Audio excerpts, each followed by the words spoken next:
dear students, welcome back to Radiation and Microwave Technique Lab. Many times while making you understand about the microwave bench setup, we usually tell you the microwave sources.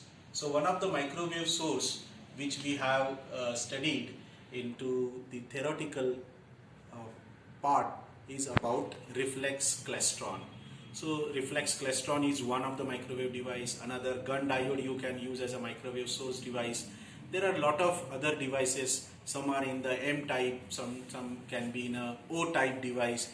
Some devices can be a solid state devices. So a low cost and the much popular tube kind of reflex klystron I am going to demonstrate in this session. So how it looks that you have already seen during the lab sessions. So this is what is the reflex klystron. So whenever we say reflex klystron, it is the single cavity tube and it can behave like a oscillator. So if it is two cavity or multi cavity klystron, then that can behave as amplifier. So as such, we want a low power and the frequency of this reflex klystron is in the range of X band, and that's why we can say as the frequency is very large frequency, the component size you can see is little smaller and the X band frequency through this antenna terminal can be launched inside the rectangular waveguide. So like how magnetron in the one of my session I have shown you how that antenna can be launched inside the rectangular waveguide. Similar way, this antenna whose output is in the X band, that is 8.2 gigahertz to 12.4 gigahertz frequency, can be launched inside the rectangular waveguide, and then that oscillations, that wave can be keep on propagating inside the rectangular waveguide. Now this is all about the setup of microwave bench that you have seen many times during lab sessions. Now dear students, I am going to show you the cut section or internal part of this reflex klystron. Now there are different terminals that can be over here, and out of that one is the antenna output. Then into it there you can have the anode, cathode and the modulating signals that can be given into it. Now it is already cut for you to show internal construction. Over here, dear students, this electrode, there will be cap, and that cap is that is nothing but the repeller end that we can say. So repeller current actually, which we set, that wire can be taken out from this. So repeller is on the top of it. So for you, I have cut it in this way. So you can see this section over here. So before going to this top part, let me tell you what are the things that are coming from this, and it is going to the middle part of this reflex klystron. So dear students, if you see this section over here, this is something mica material kind of material is completely closing this section, and only this cathode emitting terminal can be taken out of it. And another one you can see over here, this is what is connected to the antenna actually. So this is the electrode or the wire, it is coming out from the cavity, and then that can be given to an antenna. So this where actually it is connected to the cavity, that I'll show you subsequently.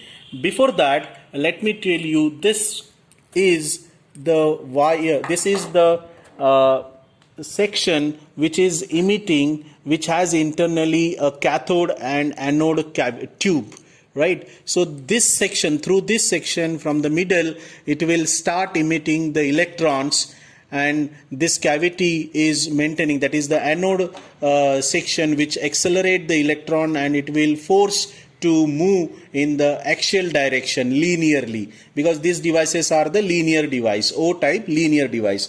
So actually electron will come out from this tube axially, and now I am going to show the other section of it. Now this is very important. Now this section how it can be clubbed, that I'll show you. So the middle part, it is the actually section which is interfacing the electron emitting section and the cavity and the repeller.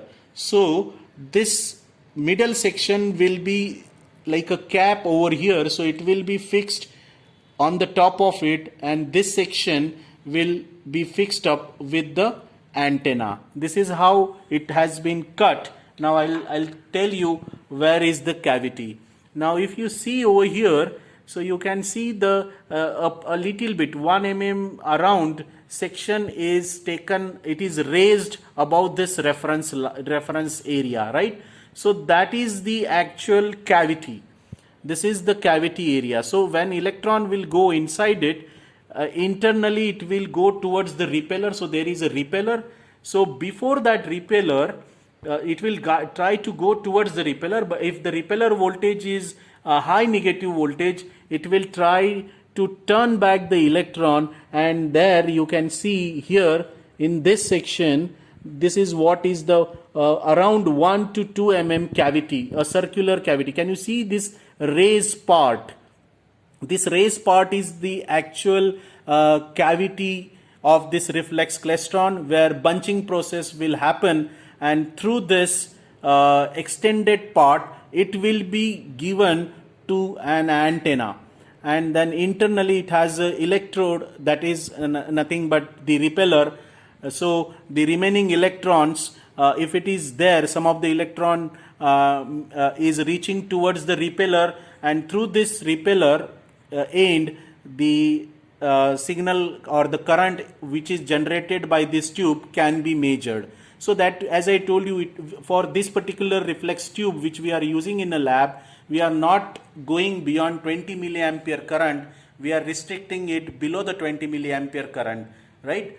So it is very important. Once again, you give a look over here to the cavity, how it is look. It is just a 1 mm to 2 mm cavity in a circular. This is what is the body of the cavity internally. So you can see this section where you can understand the cavity, and this is what is the cavity pickup point, so output of the cavity, and that can be connected, that can be fixed up over here. So it will be given to this, and then that signal can be launched inside the rectangular waveguide. So this is what, student, I wanted to show you the internal construction of reflex klystron. In theory, many times you have been seeing the diagrams and the sections of it, but practically if you understand how it is constructed, so it will make you better understanding, and for that purpose we are making this video, so that visualization, what is there internally into it and how it has been constructed, that you should understand. So as frequencies are higher and higher, most of the time you can understand the component size becomes smaller and smaller.